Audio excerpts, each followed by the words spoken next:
40 জন অথবা 41 জন। কতজন? 40 জন অথবা 41 জন। এই সকলকে দাওয়াত দেওয়ার পর আলী রাদিয়াল্লাহু তাআলা আনহু এসে বললেন যে ইয়া রাসূলুল্লাহ, মক্কার নেতাদেরকে দাওয়াত দেওয়া হয়েছে, দাওয়াতের যে মেহমান আছে মেহমানদের সংখ্যা হলো 40 অথবা 41 জন। দিনও নির্ধারণ করা ছিল, নির্ধারিত দিন চলে আসতো।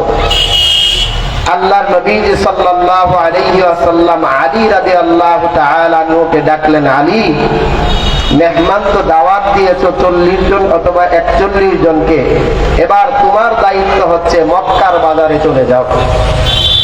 মক্কার বাজারে গিয়ে এই মেহমানদের জন্য 2 কেজি আটা, কয় কেজি আটা? 2 কেজি আটা, ছাগলের একটা রান আর কিছু মধু তাদের জন্য তুমি ক্রয় করে বাসায় নিয়ে আসো।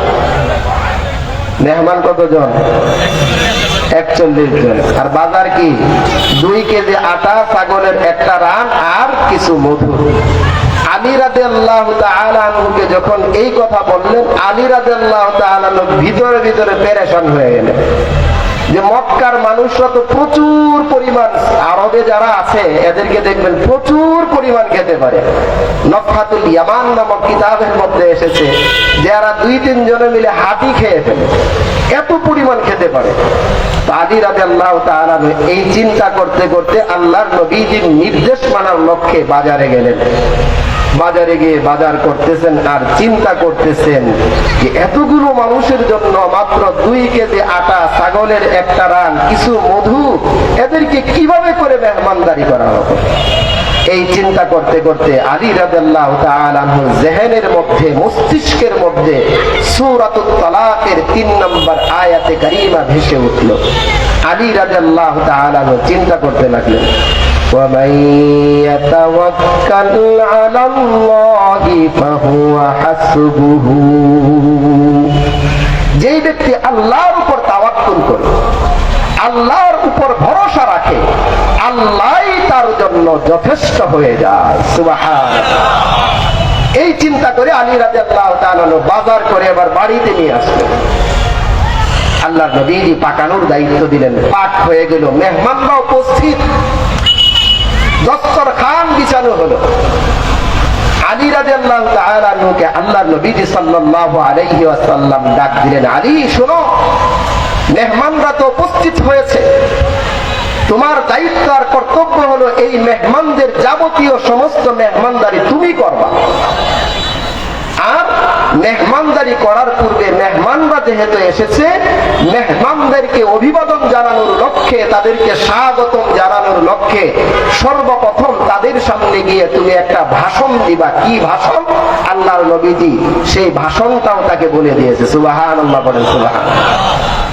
আলী রাদিয়াল্লাহু তাআলা নবী, আল্লাহর নবীজি বললেন যে শোনো আলী, তুমি তাদের সামনে গিয়ে তাদেরকে তুমি অভিবাদন জানিয়ে তাদেরকে তুমি তোমার বক্তৃতার মধ্যে বলে দিবে যে হে মেহমান বৃন্দগণ, আপনাদের জন্য পর্যাপ্ত পরিমাণের খাবারের ব্যবস্থা আছে, আপনারা নিজ ইচ্ছায় যত খুশি নবীজির মেহমানদারি আপনারা গ্রহণ করবেন। সুবহানাল্লাহ।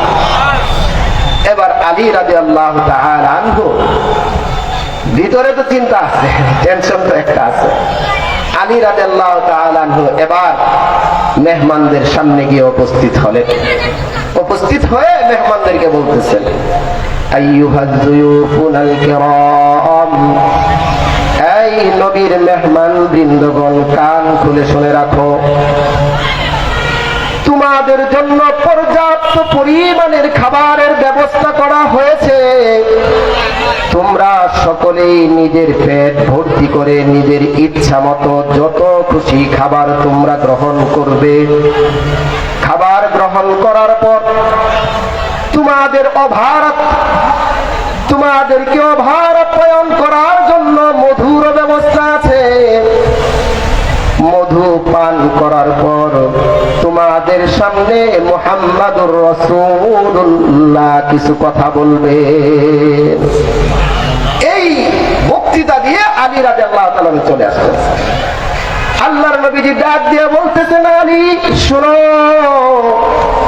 তোমাকে যে আমি খাবার পাঠানোর দায়িত্ব দিয়েছি, খাবারের যে পাত্রগুলো আছে, এই পাত্রের যে ঢাকনাগুলো আছে, এই ঢাকনাগুলো কিন্তু তুমি পুরাপুরি খুলবা না।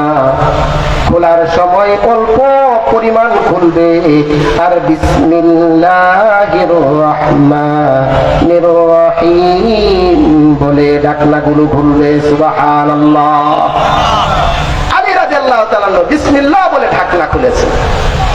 এবার বিশ্বনবী বলতেছেন, আলী শুনো, শুধু ঢাকনা বিসমিল্লাহ বলেই খুললেই হবে না, এই ঢাকনার ভিতরে যেই খাবারগুলো আছে, খাবারগুলো তুমি বিসমিল্লাহির রহমানির রহিম বলে বন্টন শুরু করবে।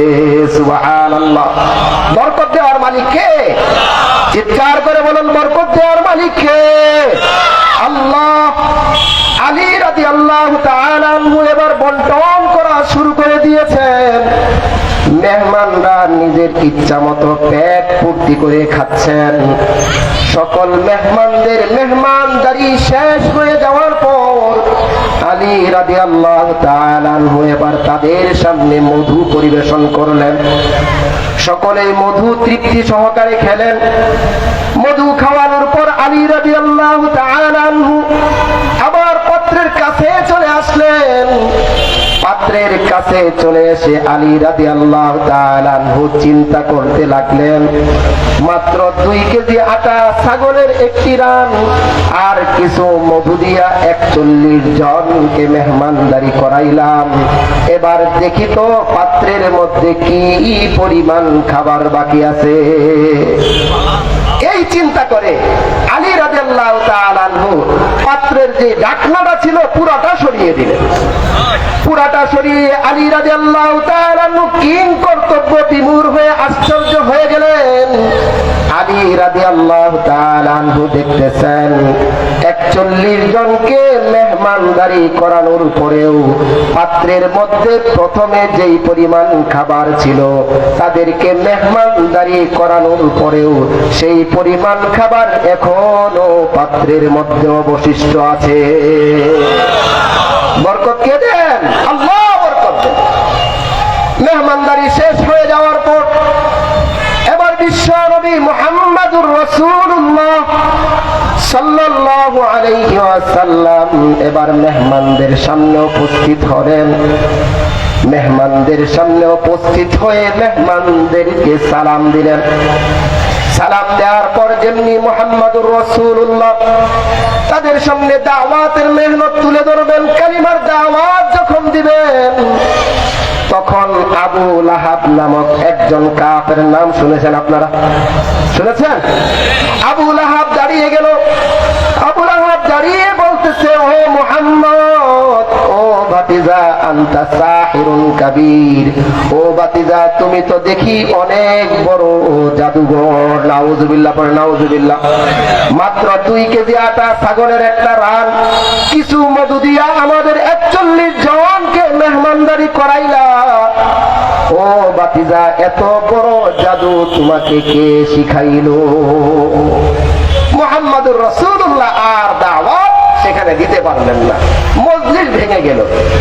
সকলেই বাড়িতে চলে গেলেন। মুহাম্মদুর রাসূলুল্লাহ আবার টেনশন করতে লাগলেন। আল্লাহ তাআলা বলেছেন প্রকাশ্যে দাওয়াত দেওয়ার জন্য, দাওয়াত দেওয়ার পন্থা আমি বের করেছিলাম, আবু লাহাব সেই পন্থা নষ্ট করে দিল। আবারও এরকম দাওয়াতের আয়োজন করা হলো।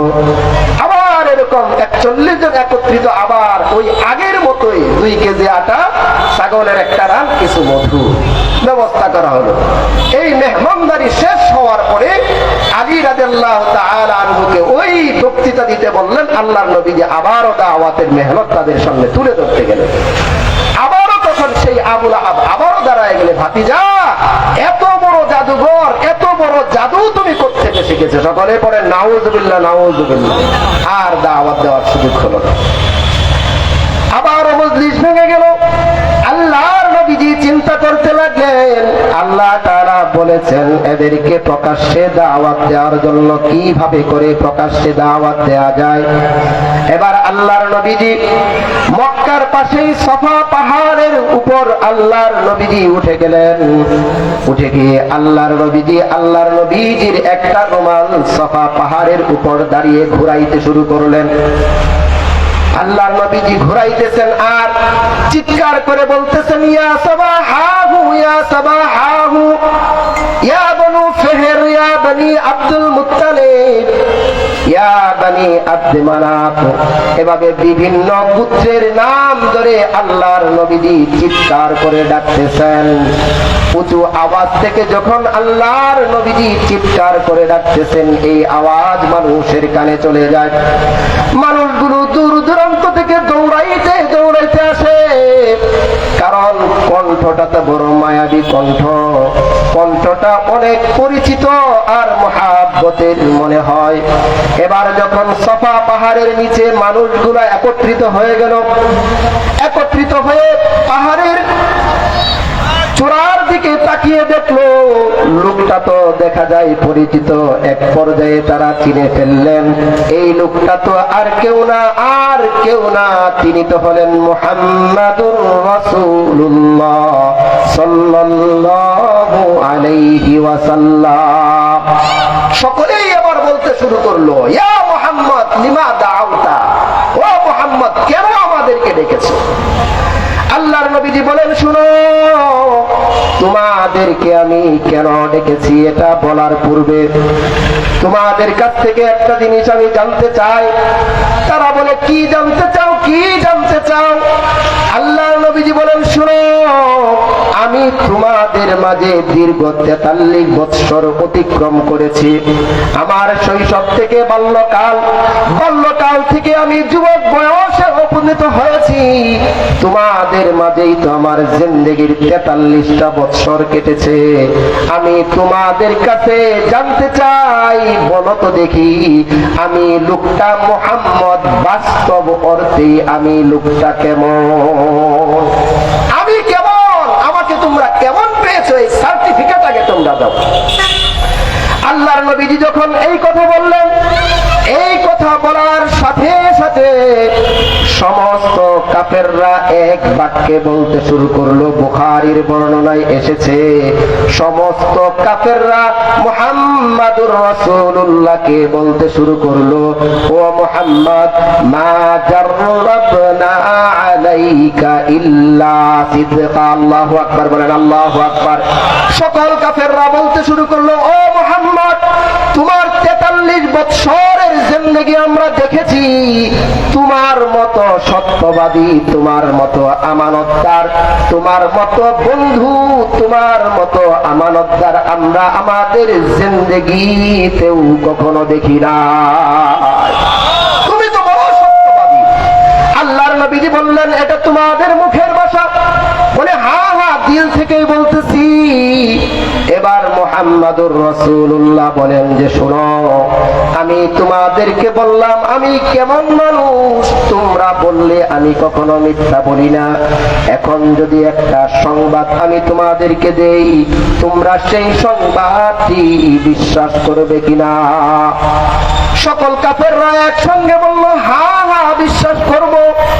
আল্লাহর নবীজি বলেন, শুনো, আমি যেই পাহাড়ের উপর দাঁড়িয়ে আছি, আমি যদি বলি এই পাহাড়ের পিছনেই বিশাল একদল সৈন্যদল অস্ত্রে শস্ত্রে সজ্জিত হয়ে ঘোড়সওয়ার একটা সৈন্যদল তোমাদের উপর একটু পরেই আক্রমণ করবে। সাব্বাহাকুম আও মাসসাকুম, সকালে অথবা সন্ধ্যায় আক্রমণ করবে। আর এরা এত বেশি শক্তিশালী, এদের সাথে যুদ্ধ করে, এদের সাথে মোকাবেলা করে তোমরা কখনোই কুলাতে পারবে না। ও মক্কার সম্প্রদায়, তোমরা বলো তো দেখি, আমি যেই কথাটা বলেছি তোমাদের কি এই কথাটা বিশ্বাস হয় কিনা? সমস্ত কাফেররা বলল, মুহাম্মদ, তুমি কখনো মিথ্যা বলো না। তুমি যেই শত্রু দলের কথা বলতেছো, সেই শত্রু দলের ভয় আমাদেরকে দেখাইতেছো, তুমি তো মিথ্যা বলো না। এটা বাস্তবেই আমরা সকলেই বিশ্বাস করে নিলাম, সকলেই আমরা বিশ্বাস করেছি। এবার বাবা কি বলতে চাও? আল্লাহর নবীজি বলেন, শুনো, তোমাদেরকে আমি যেই শত্রু দলের ভয় দেখিয়েছি, এমন শত্রু দল থেকে আরো lakh lakh crore crore million billion Australian পরিমাণ সৈন্য দল তোমাদের জন্য অপেক্ষমান। বাইনা ইয়াদাই আযাবুন শাদীদ। ও মক্কার মানুষেরা, তোমরা যেই মূর্তি পূজা করতেছো, তোমরা যেই অগ্নি পূজা করতেছো, তোমরা যদি এই মূর্তি পূজা আর অগ্নি পূজা যদি পরিহার না করো, যেই শত্রু দলের কথা বললাম, এর থেকে কঠিন শত্রু দল আল্লাহর তৈরি ফেরেশতারা তোমাদের জন্য অপেক্ষমান। সুতরাং ওই শত্রু দল থেকে বাঁচার জন্য ও মক্কার মানুষেরা, তোমরা সকলেই আমার সাথে সাথে পড়ো, ইয়া আইয়ুহান নাস কুলু লা ইলাহা ইল্লাল্লাহু মুহাম্মাদুর রাসূলুল্লাহ। তোমরা কালিমা পড়ে মুসলমান হয়ে যাও, দুনিয়ার মধ্যেও সফল হয়ে যাবে, আখিরাতেও তোমরা সফল হয়ে যাবে। সুবহানাল্লাহ। আল্লাহর নবীজি যখন এই দাওয়াত তুলে ধরলেন, সেই আবু লাহাব, মনে আছে আপনাদের? আপনারা মনে কথা বুঝতেছেন না, মনে আছে আপনাদের? সেই আবু লাহাব আবারও দাঁড়িয়ে গেল, একটা পাথর হাতে নিয়ে দাঁড়াইলো। আগের দুইবার শুধু মৌখিক ভাবে বলেছে, এবার একটা পাথর হাতে নিয়ে দাঁড়িয়ে, পাথরটা আবু লাহাব এবার মুহাম্মাদুর রাসূলুল্লাহর দিকে ছুঁড়ে মারলো। সকলে বলেন নাউযুবিল্লাহ, নাউযুবিল্লাহ। আর আবু লাহাব বলতে লাগলো, তাব্বাল্লাকা ইয়া মুহাম্মদ আলী হাযা জামাতানা। হে মুহাম্মদ, তুমি ধ্বংস হয়ে যাও, এ কারণেই কি আমাদেরকে একত্রিত করেছো? এই কথা যখন আবু লাহাব বলল, আল্লাহ পাক রব্বুল আলামিন পরপর দুইবার সহ্য করেছেন, কিন্তু তৃতীয়বারের মাথায় এসে মালিক আল্লাহ পাক রব্বুল আলামিন সহ্য করেন না। আল্লাহ তাআলা ছাড় দেন, ছেড়ে দেন না। প্রথম দুইবার আল্লাহ তাআলা সহ্য করেছেন কেন? কারণ প্রথম দুইবার দাওয়াতকে অস্বীকার করেছে, আল্লাহকে অস্বীকার করেছে। আল্লাহ বলেন, আমি তো রহমান, আমি রহিম। আমাকে অস্বীকার করে বান্দা আমার বুঝে না। আল্লাহ তাআলা বান্দাকে দেখা মুস্কি মুস্কি আসে, বলে আমাকে অস্বীকার করস, কর, কোনো সমস্যা নাই। কিন্তু তৃতীয়বার যখন আল্লাহ পাক রব্বুল আলামিনের মুহাব্বতের বান্দা, আল্লাহর ভালোবাসার বান্দা মুহাম্মাদুর রাসূলুল্লাহ সাল্লাল্লাহু আলাইহি ওয়াসাল্লামকে আঘাত করলেন, তো আল্লাহ পাক রব্বুল আলামিন সহ্য করলেন না, সহ্য করলেন না। আল্লাহ তাআলা সরাসরি 30 নম্বর পারার সূরাতুল লাহাব অবতীর্ণ করে দিলেন। সুবহানাল্লাহ, সুবহানাল্লাহ। আল্লাহ তাআলা আবু লাহাবকে লক্ষ্য করে বললেন, ও আবু লাহাব, শুনো, তাব্বাত ইয়াদা আবি লাহাবিন ওয়া তাব্বা মা আগনা আনহু মালুহু ওয়া মা কাসাবা। আল্লাহু আকবার, আল্লাহু আকবার। আল্লাহ তাআলা জানিয়ে দিলেন, আবু লাহাব, আমার হাবিব মুহাম্মাদুর রাসূলুল্লাহ ধ্বংস হবে না, বরং যেই হাত দিয়ে আমার হাবিবের দিকে আঘাত করেছিস, আমি আল্লাহ দুনিয়ার জিন্দেগিতে এই হাতকে চূর্ণ বিচূর্ণ করে দিয়ে, তোর পুরো সম্পদ ধ্বংস করে দিয়ে, তোর পরিবারকে আমি নিস্তানাবুদ করে দিব। সকলেই বলেন আল্লাহু আকবার, আল্লাহু আকবার। আল্লাহ পারে কিনা ভাই, পারে কিনা? আল্লাহ তাআলা ছাড় দেন, ছেড়ে দেন না, ছাড় দেন, ছেড়ে দেন না। আল্লাহকে যা কিছু বলে বান্দা আল্লাহ সহ্য করে। ওই শাহবাগে বৈশা নাস্তিকরা আল্লাহকে অনেক কিছু বলছে, আল্লাহ তাদেরকে ছাড় দিয়েছেন। একটা উদাহরণ দিলে বুঝবেন। দেখবেন বিভিন্ন সময় রাস্তাঘাটে হাতি আসে, দেখছেন আপনারা? কথা কয় না, দেখছেন? হাতির একজন মাহুত থাকে না, হাতি টাকা উঠায়। অনেক সময় হাতির সাথে বাচ্চা থাকে, তো ছোট ছোট পোলাপান হাতিকে পাথর মারে। তো হাতির তো ছোট ছোট চোখ, মিটি মিটি হাসে আর নিজেকে বলে, এই তোর শরীরটা কত বড়, ছোট একটা বাচ্চা পাথর মারছে তো কি হয়েছে, মারছেই পারে। এভাবে পাথর মারতে মারতে বাচ্চারা যখন অভাব দুষ্টামি করে ফেলে, আর ওই হাতির বাচ্চাটাকে যখন আঘাত করে, হাতি কিন্তু তখন আর সহ্য, চিৎকার করে বলে সহ্য করে, সহ্য করে। তখন হাতি তার যে সুর আছে, সুর দিয়ে পেঁচায়া মাটির মধ্যে আছাড় দিয়া বড় পা জমিনের সাথে এটাকে পিষে ফেলে। কথা বলেন, কথা ঠিক না বেটে? আল্লাহ বলে বান্দা আমাকে বল, আমি তো মহান, আমাকে বলতে থাক। কিন্তু মান আদালি ওয়ালিয়ান ফাকাদ আযানতুহু বিল হারবি, যদি আমাকে বলো সমস্যা নাই, কিন্তু আমার নবীদেরকে বলবে, আমার ওলিদেরকে বলবে, আমার আলেমদেরকে, হক্কানি উলামায়ে কেরামদেরকে তারা অপমান অপদস্থ করবে, তো আমি মালিকের ঘোষণা হলো ফাকাদ আযানতুহু বিল হারবি, আমি আল্লাহ তোদের বিরুদ্ধে যুদ্ধের ঘোষণা দিলাম। তো মুহাম্মদুর রাসূলুল্লাহ সাল্লাল্লাহু আলাইহি ওয়াসাল্লাম ওই 3 বছর পর সাফা পাহাড়ে উঠে দাওয়াত প্রকাশ্যে দিয়ে দিলেন। প্রকাশ্যে দাওয়াত দেওয়ার পর আল্লাহর নবী সাল্লাল্লাহু আলাইহি ওয়াসাল্লামের এই দাওয়াত কিছু সংখ্যক মানুষ গ্রহণ করে নিলেন। সুবহানাল্লাহ পড়েন, জোরে পড়েন সুবহানাল্লাহ।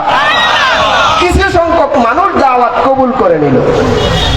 যেই সংখ্যক মানুষ দাওয়াত কবুল করেছে এই মানুষগুলাকে হাদিসের ভাষায় বলা হয় গরীব। কি বলা হয়? গরীব। কি বলা হয়? গরীব। এই গরীব কিন্তু বাংলা গরীব না, আপনারা আবার বাংলা গরীব মনে করেন না। এই গরীব বাংলা গরীব না। আল্লাহর নবীজি বলেছেন বাদা আল ইসলাম গরীবান, ইসলাম গরীবদের দ্বারা শুরু হয়েছে। যেমন গরিবদের দ্বারা ইসলাম শুরু হয়েছে, আবার এই ইসলাম গরিবদের কাছেই ফিরে যাবে। সুবহানাল্লাহ, সুবহানাল্লাহ। গরিব কাকে বলা হয় এটা বুঝেন, খুব ভালো করে বুঝেন। মুহাদ্দিসিন হযরত এই হাদিসের ব্যাখ্যায় লিখেন, গরিব বলা হয় ওই সমস্ত মানুষদেরকে লা ইয়ারিফুনাহুম আহাদুন, যাদেরকে সমাজের মানুষ চিনে না, সমাজের মধ্যে অপরিচিত ব্যক্তি যারা, তাদেরকে হাদিসের ভাষায় গরীব বলা হয়। আবু হুরাইরাকে কে চিনতো? হযরতে খুবাইবকে কে চিনতো? হযরতে খাব্বাবকে কে চিনতো? একেবারেই অপরিচিত মানুষ। এই মানুষগুলা ওই সাফা পাহাড়ের দাওয়াতে অপরিচিত মানুষগুলা আল্লাহর নবীজির হাতে হাত রেখে বায়াত গ্রহণ করে কালিমা পড়ে মুসলমান হয়ে গেলেন। সুবহানাল্লাহ। এখন এই অপরিচিত ব্যক্তিরা যখন মুসলমান হয়ে গেল, মুসলমান হয়ে যাওয়ার পরে এবার মক্কার ওই যে নেতৃত্ব স্থানীয় ব্যক্তিবর্গরা এই গরিবদের উপর নির্যাতনের স্ট্রিম রুলার চালাইতে শুরু করল।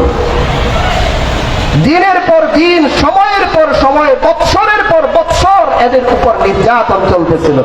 আপনারা এই ইতিহাস অনেক ওয়াজের মধ্যে শুনেছেন, আরো শুনবেন, ভবিষ্যতেও আরো শুনবেন। হযরত বেলাল রাদিয়াল্লাহু তাআলা আনহু ওয়াকিয়া শুনছেন আপনারা, কি পরিমাণ নির্যাতন করা হয়েছে। সেদিকে আমি যাব না, শুধু সংক্ষিপ্ত একটা কথা বলি। হযরতে বেলালকে হযরতে ওমর ফারুক রাদিয়াল্লাহু তাআলা আনহু ডাক দিয়ে জিজ্ঞাসা করলেন, বেলাল, ইসলাম গ্রহণ করার পরে তোমাকে যে নির্যাতন করা হয়েছে কষ্ট হয় না? তো বেলাল বলে, খলিফাতুল মুসলিমিন, কষ্ট তো হয়েছেই, তো সহ্য করছো কেমনে? তো বলে, খলিফাতুল মুসলিমিন, হাজার কষ্টের পর আমি আমার জবান দিয়া যখন আল্লাহ নাম উচ্চারণ করেছি, খলিফা শুনো, আল্লাহ নামের মধ্যে আল্লাহ তাআলা এমন মধু আর ভালোবাসা রাখছে, আমার মাথা থেকে নিয়ে পা পর্যন্ত জান্নাতি শান্তি আমি বেলাল অনুভব করেছি। কষ্ট আমার হয়নি। এরকম নির্যাতনের স্ট্রিম রুলার চলতে থাকলো। যেমনি ভাবে পুরা বিশ্বে এখন মুসলমান নির্যাতিত। ফিলিস্তিনের দিকে তাকান, পুরা বিশ্বে ফিলিস্তিনের মধ্যে মুসলমানদেরকে কি পরিমাণ নির্যাতন করা হচ্ছে। কথা বলেন, কথা ঠিক না বেটে? শুধু তাই নয়, আমরাও তো নির্যাতিত ছিলাম। 85% মুসলমানের দেশ এই বাংলাদেশ। এই বাংলাদেশের মধ্যেও মুসলমান নির্যাতিত ছিল কি ছিল না? কথা বলেন, ছিল কি ছিল না? বড় আশ্চর্যের বিষয় কি জানেন?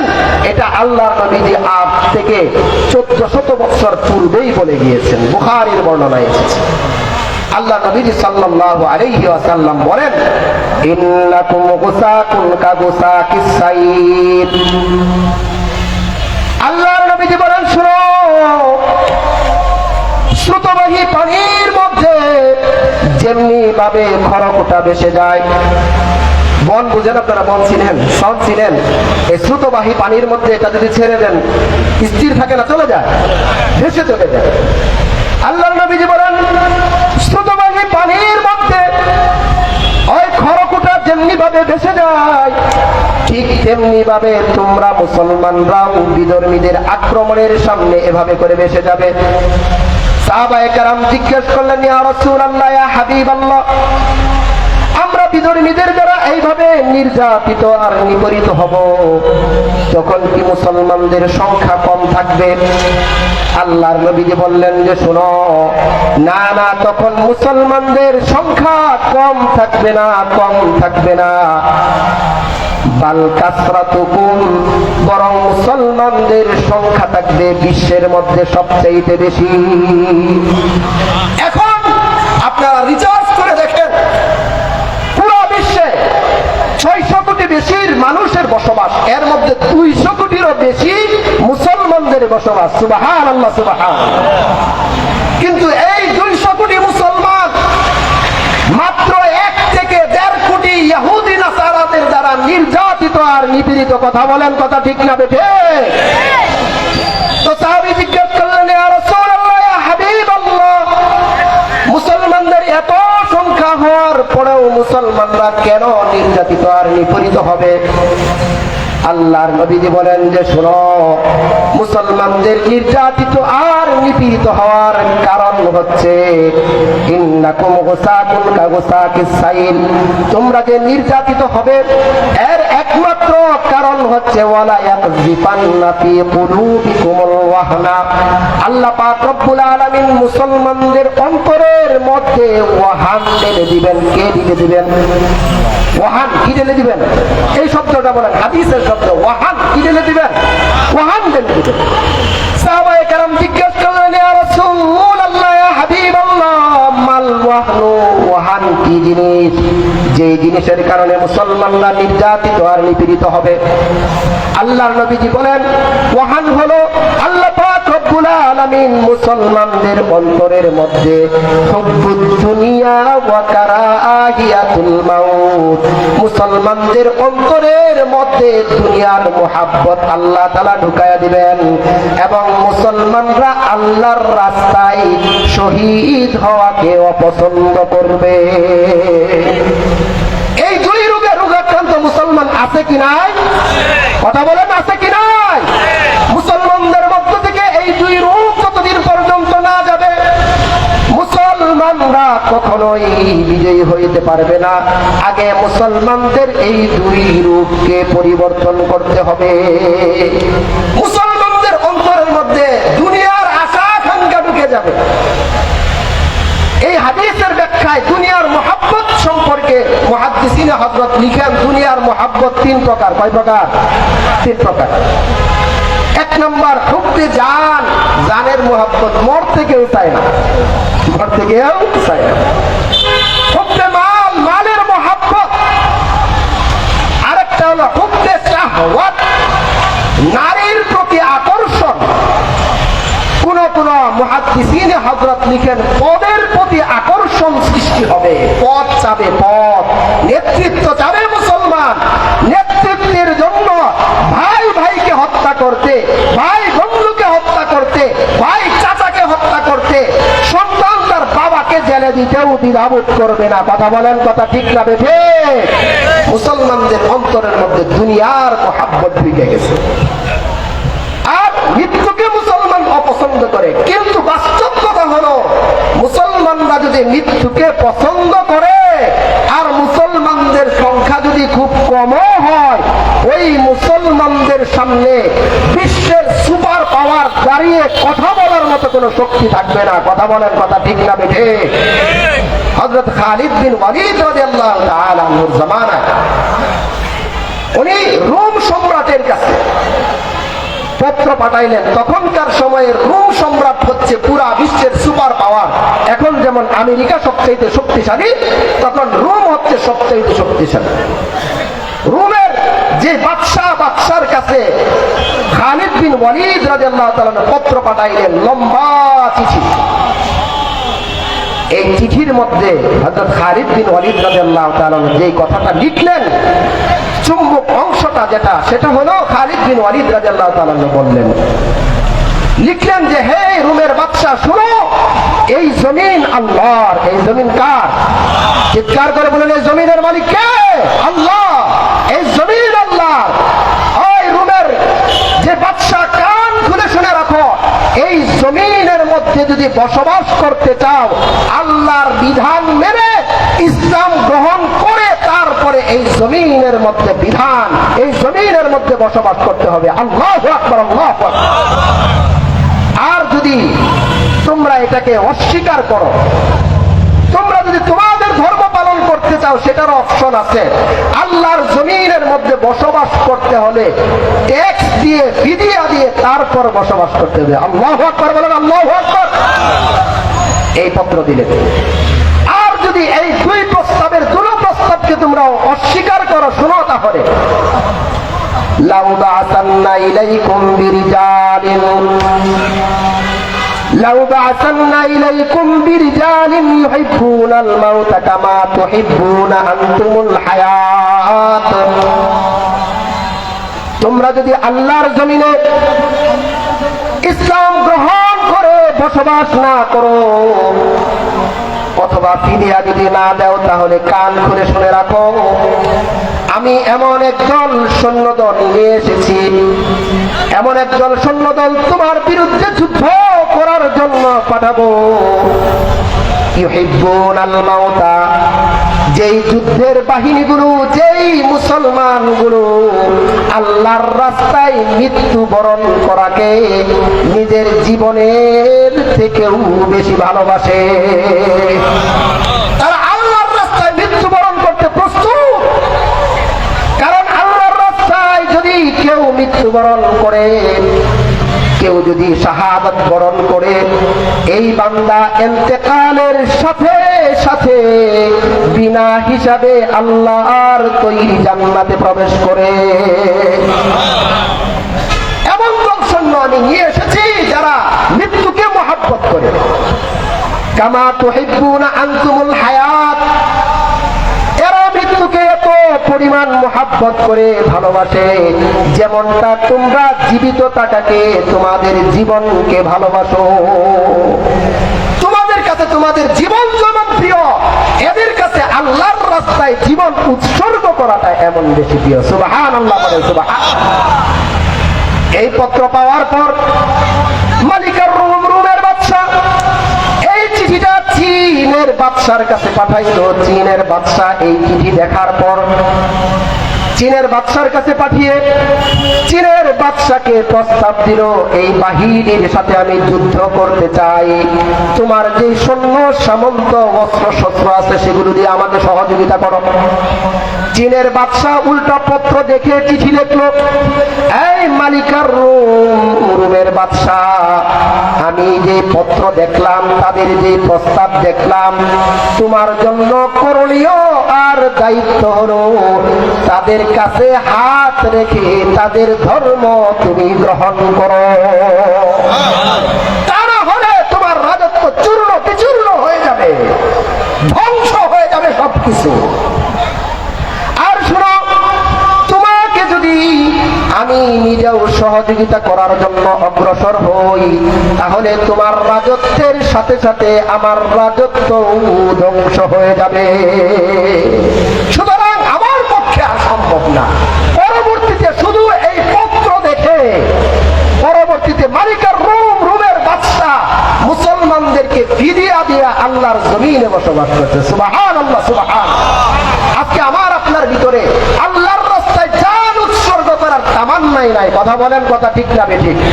অথচ সাহাবায়ে কেরামের মুনাজাত কি ছিল? সাহাবায়ে কেরাম মুনাজাত করতেন, দোয়া করতেন, আল্লাহুম্মা রযুকনা শাহাদাতান ফি সাবিলিক ওয়াজআল মাউতি ফি বালাদি রাসূলিক। ওগো আল্লাহ, শাহাদাতান ফি সাবিলিক, তোমার রাস্তায় শহীদ হওয়ার মতো তৌফিক আমাকে দান করো।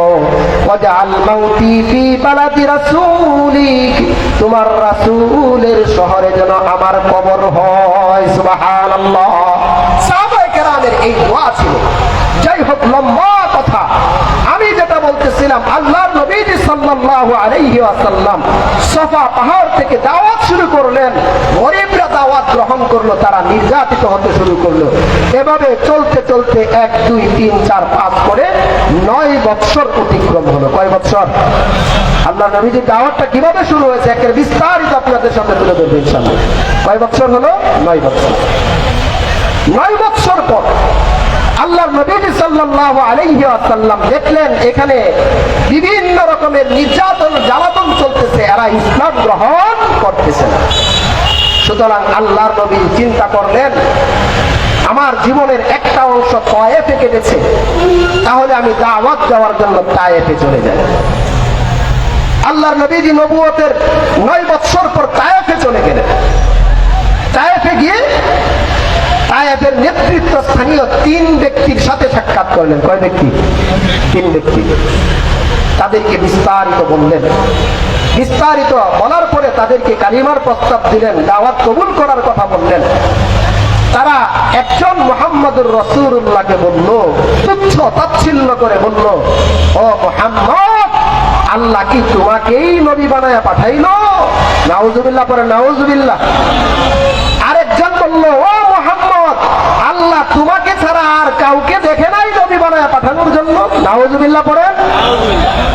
তৃতীয় ব্যক্তি বলল, মুহাম্মদ, আমি তোমার সাথে কোনো কথা বলতে চাই না। বুদ্ধিমান ব্যক্তি, কারণ তুমি যদি সত্য নবী হয়ে থাকো তাহলে তোমার দাওয়াতকে অস্বীকার করার কারণে আমি আমার দুনিয়াতেও ধ্বংস অনিবার্য, আখিরাতেও ধ্বংস অনিবার্য। আর যদি তুমি মিথ্যা নবী হয়ে থাকো, আমি কোনো মিথ্যুকের সাথে কথা বলি না। এই 3 জন এই 3 কথা বলে আল্লাহর নবীজিকে সেখান থেকে বিতাড়িত করে দিলেন। কিন্তু আল্লাহর নবী তো রহমতের নবী, দয়ার নবী, মায়ার নবী, উম্মতের জন্য যিনি দিওয়ানা, উম্মতের জন্য পাগল, যিনি এখনো রওজার মধ্যে শুয়ে উম্মতের জন্য কাঁদতেছেন। সুবহানাল্লাহ, সুবহানাল্লাহ। আল্লাহর নবী এবার সেখান থেকে বের হয়ে অন্য আরেক বস্তিতে চলে গেল। বস্তিতে যাওয়ার পর বস্তির মানুষগুলো আল্লাহর নবীজিকে সেখান থেকেও বিতাড়িত করলো। এলাকার দুষ্ট ছেলেদেরকে আল্লাহর নবীর পিছনে লেলিয়ে দিল যে এই লোকটা পাগল, এই লোকটা জাদুঘর, একে এলাকা থেকে তোমরা বিতাড়িত করো। নাউজুবিল্লাহ পড়ে নাউজুবিল্লাহ। কিতাবের মধ্যে লিখে এই দুষ্ট বালকগুলো আল্লাহর নবীজিকে সামনে রেখে আল্লাহর নবীজি হাঁটতেছিলেন। আল্লাহর নবীজিকে বললেন যে দৌড় দাও, দৌড় দাও। আপনারা দেখেছেন বিগত শাসন আমলে উলামায়ে কেরামদেরকে যেভাবে নির্যাতন করা হয়েছে এবং ভিন্ন দলের মানুষদেরকে যেরকম ভাবে দৌড়ায় দৌড়ায় গুলি করা হয়েছে, আল্লাহর নবীজিকেও কাফেররা বলল দৌড় দেও। এই ট্রেনিং সেই তায়েফের যে কাফেররা ছিল, কাফেরদের এই ট্রেনিং। কথা বলেন, কথা ঠিক না বেঠে? আল্লাহর নবীজি সাল্লাল্লাহু আলাইহি ওয়াসাল্লাম এবার একটু হাঁটতে শুরু করলেন, তারা ধাক্কাইতে শুরু করলো। কিতাবের মধ্যে লিখে আল্লাহ নবীজি সাল্লাল্লাহু আলাইহি ওয়াসাল্লামকে দৌড়াইতে বললেন। আল্লাহর নবীজি একটু স্পিডে হাঁটতেছেন, পিছন থেকে কাফেররা আল্লাহর নবীজি সাল্লাল্লাহু আলাইহি ওয়াসাল্লামকে লক্ষ্য করে পাথর ছুঁড়তে শুরু করল। এই পাথর এত স্পিডে এবং এত মারাত্মক ছিল যে আল্লাহর নবীজির গায়ের যেই জামাটা ছিল, এই জামা ছিদ্র করে প্রতিটা পাথর বুলেটের মতো আল্লাহর নবীজির গায়ের মধ্যে বিদ্ধ হয়ে যেত। নাউজুবিল্লাহ পরে নাউজুবিল্লাহ। এভাবে করে আল্লাহর নবী সাল্লাল্লাহু আলাইহি ওয়াসাল্লাম চলতেছেন। হযরত যায়েদ বিন হারেস রাদিয়াল্লাহু তাআলা আনহু বলেন, এই পাথরের আঘাত এত মারাত্মক ছিল যে আমি একটা মাত্র পাথর সরাইতাম আর স্পিড সহকারে আল্লাহর নবীজির শরীর থেকে রক্ত বের হয়ে যেত। নাউজুবিল্লাহ, নাউজুবিল্লাহ। এভাবে আল্লাহ নবীজি সাল্লাল্লাহু আলাইহি ওয়াসাল্লামকে তারা বিতাড়িত করে। আল্লাহ নবীজি সাল্লাল্লাহু আলাইহি ওয়াসাল্লাম সর্বশেষ একটা পাথরের মধ্যে, একটা গাছের মধ্যে হেলাম দিয়ে বসছেন। হেলাম দিয়ে বসার পর আল্লাহ নবীজি সাল্লাল্লাহু আলাইহি ওয়াসাল্লাম এবার আল্লাহ তাআলার কাছে দোয়া করতেছেন। দোয়া, বদদোয়া না। কি করতেছেন? কথা বলেন, কি করতেছেন? দোয়া করতেছেন। আল্লাহ নবীজি আল্লাহ তাআলার কাছে দোয়া করতেছেন, ইয়া রাব্বাল মুস্তাযাফিন, এই দুর্বলদের রব, কেমন জালেম সম্প্রদায়ের কাছে আমাকে পাঠাইলা, পুরা শরীর আমার রক্তাক্ত করে দিল। আল্লাহর নবীজির শরীর থেকে রক্ত প্রবাহিত হতে হতে জুতা পর্যন্ত চলে এসেছে। এক ফোঁটা রক্ত আল্লাহর নবীজির জুতাকে অতিক্রম করে জমিনের মধ্যে পড়ে যাবে, বরাবর হয়ে গেছে, পড়ে যাবে যাবে ভাব। আল্লাহ পাক রব্বুল আলামিন জিবরাইল আমিনকে ডাক দিয়া বললেন, জিবরাইল দুনিয়ার জমিনের দিকে তাকায় দেখো, আমার হাবিবকে তারা পাথর মেরে রক্তাক্ত করে ফেলেছে। আমার হাবিবের রক্ত এবার জমিনের মধ্যে পড়ে যাবে। ও জিবরাইল, তোমার প্রতি আমার নির্দেশ আর আদেশ হলো, আমার হাবিবের রক্ত জমিনের মধ্যে পড়ার পূর্বেই তুমি তোমার নূরের পরের উপর আমার হাবিবের রক্ত ফোঁটা তুমি নিয়ে নিবে। কারণ জিবরাইল, কান খুলে শুনে রাখো, আমার হাবিবের রক্ত ফোঁটা যদি জমিনের মধ্যে পড়ে যায়, তাহলে আমার হাবিবের রক্ত ফোঁটা এত ভারী, এত ভারী, আমার হাবিবের রক্ত ফোঁটা বহন করার মতো ক্ষমতা জমিনেরকে আল্লাহ তাআলা দেন না। এই জমিন ধ্বংস হয়ে যাবে। কিতাবের মধ্যে আশরাফুল থানভী রাহমাতুল্লাহি আলাইহি লিখেন, যখন এই ঘটনা ঘটতেছিল, পৃথিবীর সমস্ত মাখলুকগুলো আসমানের দিকে তাকিয়ে আল্লাহ পাক রব্বুল আলামিনের কাছে রোনাজারি করতেছিল।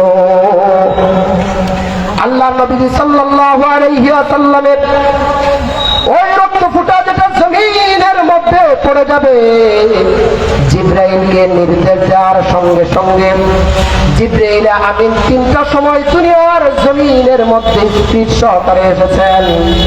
এর মধ্যে থেকে একটা সময় হলো এই রক্ত ফোঁটা গ্রহণ করার সময়। জিবরাইল আমিন বলেন, আমি আশ্চর্য হয়ে গেলাম, কিভাবে করে এত স্বল্প সময়ের মধ্যে আমি পৌঁছে যাব। তো জিবরাইল আমিন তার শরীরের 600 নূরের পাখাগুলো একসাথে ছেড়ে দিয়ে টান দিলেন। আল্লাহর নবীজির রক্ত ফোঁটা জমিনের মধ্যে পড়ার পূর্বেই জিবরাইল আমিন তার নূরের পরের উপর রক্ত ফোঁটা নিয়ে নিলেন। এই অবস্থায় জিবরাইল আমিন বলতেছেন, ইয়া রাসূলুল্লাহ, ইয়া হাবিবাল্লাহ, এই যে তায়েফের পাহাড় দেখতেছেন, এই তায়েফের পাহাড়ের রক্ষণাবেক্ষণ করার জন্য যে সকল ফেরেশতারা আছে, সমস্ত ফেরেশতারা এখানে উপস্থিত। ইয়া রাসূলুল্লাহ, ইয়া হাবিবাল্লাহ, আপনি যদি নির্দেশ প্রদান করেন, তাহলে এই পাহাড়ের মাধ্যমে এদেরকে চাপ দিয়ে জমিনের নিচে এদেরকে দাফন করে দেওয়া হবে।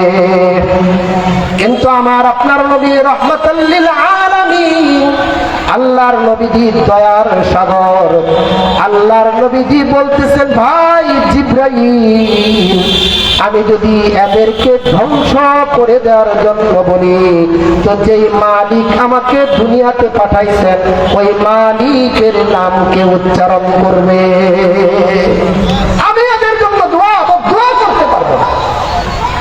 কিতাবের মধ্যে লিখে হযরত যায়েদ বিন হারিস রাদিয়াল্লাহু তাআলা আনহু, আল্লাহর নবীজির যে জুতা মুবারক পরিহিত ছিল, এই জুতা মুবারক রক্তের কারণে আল্লাহর নবীজির পায়ের সাথে লেগে গিয়েছে। যায়েদ বিন হারিস যখন জুতা টান দেয়, আল্লাহর নবীজি বলেন, যায়েদ রে, টান দিস না, টান দিস না, কারণ যায়েদ এই জুতা টান দিলে এর আঘাতটা আমি মুহাম্মাদুর রাসূলুল্লাহর কলিজায় লাগে। ও মুস্তাফার আপনার নবী ওই তায়েফের ময়দানে একবার নয়, দুইবার নয়, 3 বার পাথরের আঘাতে বেহুশ হয়ে গিয়েছে। কিন্তু তারপরেও আল্লাহর নবীজি বদদুয়া করেন না, মায়ের সহ্য করেছেন। এটা হলো আল্লাহর নবীজির দাওয়াতি জিন্দেগি। দাওয়াতি জিন্দেগির দাওয়াতের উসুল হলো মায়ের খাওয়া, মায়ের দেওয়া দাওয়াতের উসুল কথা বলেন, মায়ের দেওয়া দাওয়াতের কিনা উসুল না। আরো ভালো করে বুঝেন, উহুদের যুদ্ধে আল্লাহর নবী সাল্লাল্লাহু আলাইহি ওয়াসাল্লাম সাহাবায়ে কেরামদেরকে নিয়ে যুদ্ধ করতেছেন। আল্লাহর নবীজিকে সাহাবায়ে কেরাম পাহারা দিচ্ছেন। এর মধ্যে এক কাফের আল্লাহর নবীজিকে লক্ষ্য করে একটা পাথর ছুঁড়ে মারছে। আল্লাহর নবীজির চেহারার মধ্যে লাগছে। কিতাবের মধ্যে লিখে দাঁড়ানো থেকে সরাসরি এভাবে আল্লাহর নবীজির জমিনের মধ্যে বসে গিয়েছে।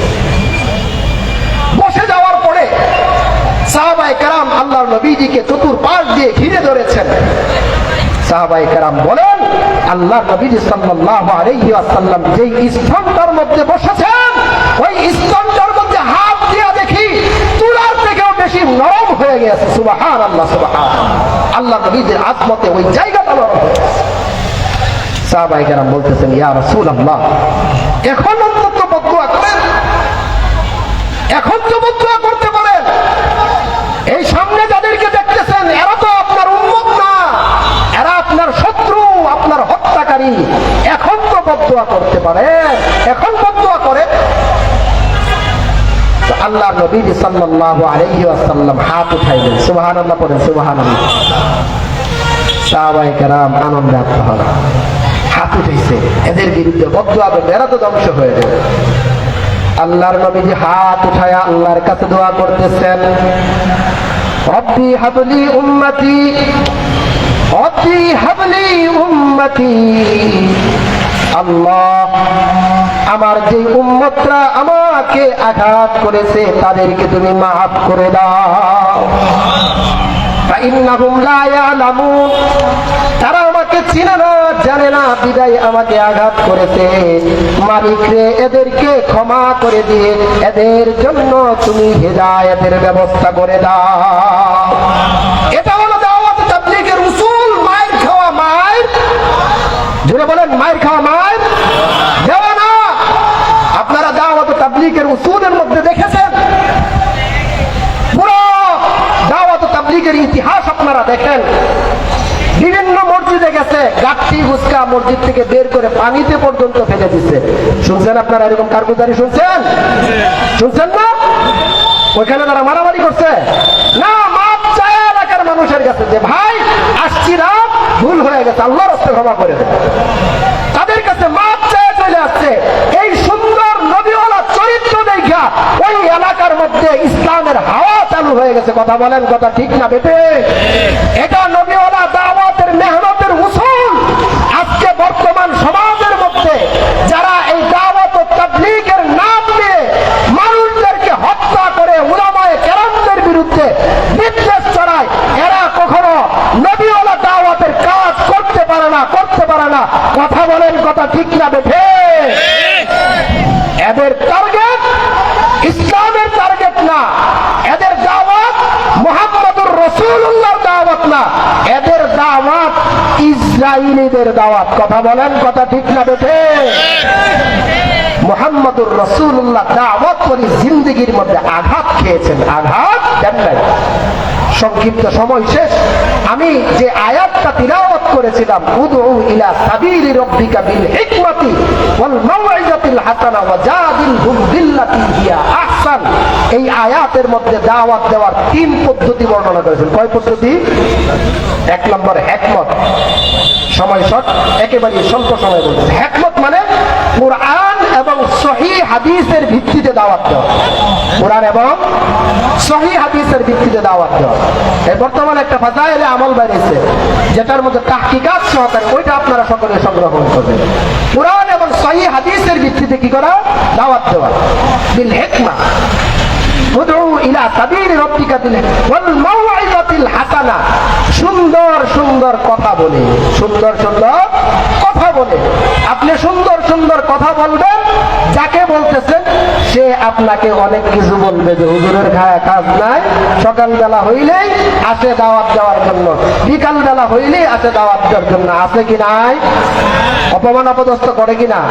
এই অপমান অপদস্থ যদি করে, কষ্ট নেবেন না, মনে মনে মাটির দিকে তাকিয়ে আল্লাহ তাআলার কাছে শুকরিয়া আদায় করে পড়বেন, আলহামদুলিল্লাহ যে আল্লাহ তোমার নবীকে কাফেররা দাওয়াতের কারণে জাদুঘর বলেছে, পাগল বলেছে, নবীর সুন্নত আদায় হয়ে গেছে। সুবহানাল্লাহ। দ্বিতীয় উসুল, নরম নরম ভাষায় কথা বলা। ওয়াজাদিলহুম বিল্লাতী হিয়া আহসান, ঝগড়া তো করাই যাবে না। আপনারা কি মনে করেন উলামায়ে কেরামের পাওয়ার নাই? হ্যাঁ, কথা বলেন, পাওয়ার নাই? হক্কানি তাবলীগের যে সাথী, তাদের যে সংখ্যা, এই তুলনায় এদেরকে ওই যে ভাতের মধ্যে মহিলারা একটা টিপ দিয়া দেখে না হয়েছে কিনা, এদেরকে এভাবে চাপ দিয়া ধরলে এদের অস্তিত্ব খুঁজে পাওয়া যাবে না। কথা বলেন, কথা ঠিক না বেঠে? কিন্তু উলামায়ে কেরাম নবীর পথ পন্থা এবং পদ্ধতির উপর প্রতিষ্ঠিত। কথা বলেন, কথা ঠিক না বেঠে? ঝগড়া করা যাবে না।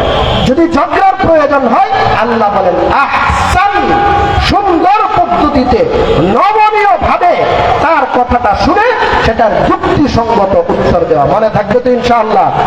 দাওয়াত ও তাবলীগের মেহনতের জন্য আমাকে কয় গুণ অর্জন করতে হবে? 3 গুণ। কোরআন হাদিসের ভিত্তিতে দাওয়াত দিব, সুন্দর সুন্দর কথা বলে দাওয়াত দিব, ঝগড়াঝাটির দিকে যাব না। যে কথাগুলো বললাম, আল্লাহ তাআলা এই কথাগুলোর উপর আমি গুনাহগার নিজেকে এবং আমাদের সকলকে আমল করার তৌফিক দান করুন। সকলে